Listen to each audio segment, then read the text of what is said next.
When you need controlled, even heat, cast iron has superior heat retention and durability. Our cast iron cookware goes from stovetop to oven, under the broiler, on induction cooktops, on the grill, and you can even put it on a campfire. Now, I love cooking with cast iron, and I want to share with you how to cook with it, maintain it, and re-season it. First, our cast iron skillets come pre-seasoned. The seasoning is oil that's baked onto the iron, giving it a natural non-stick finish. Now, the best way to keep your cast iron well seasoned is to use it. So, let's use it. Cornbread is a family tradition in my home. Add the oil to the 10-inch cast iron skillet and place it in the oven. Preheat the oven to 425 degrees Fahrenheit. I've already made my batter with cornmeal, flour, eggs, buttermilk, and cheddar cheese and chopped jalapenos, and in this case, a little bit of sugar. Then carefully remove the skillet from the oven and pour in the batter. Then bake it in the oven for 30 minutes.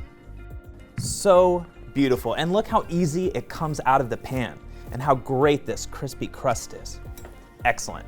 Now that I've cooked in my pan, let's talk about how to clean cast iron. Rinse the pan with hot water and scrub off any stuck-on bits with a nylon brush or pan scraper. Then hand dry it right away.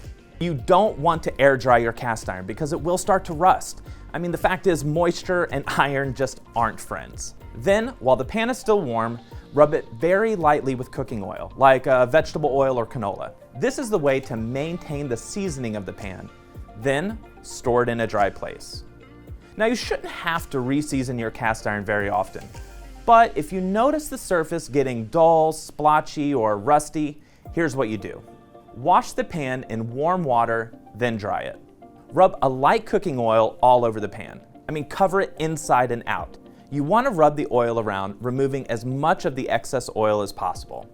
This step is super important because too much oil can pull into droplets or get sticky.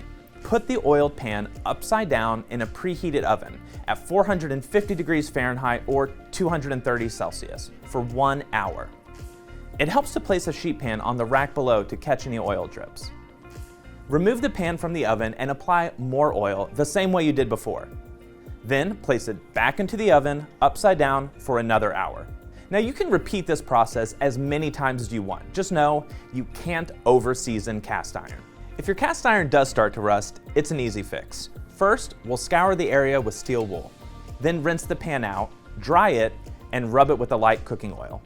This will let the seasoning build up over time. The care, seasoning, and cooking traditions that you put into this pan can last for generations. You can pass it on to your kids, they can then pass it on to theirs. That is pretty amazing. Now, I can't wait to see what you'll create in your cast iron.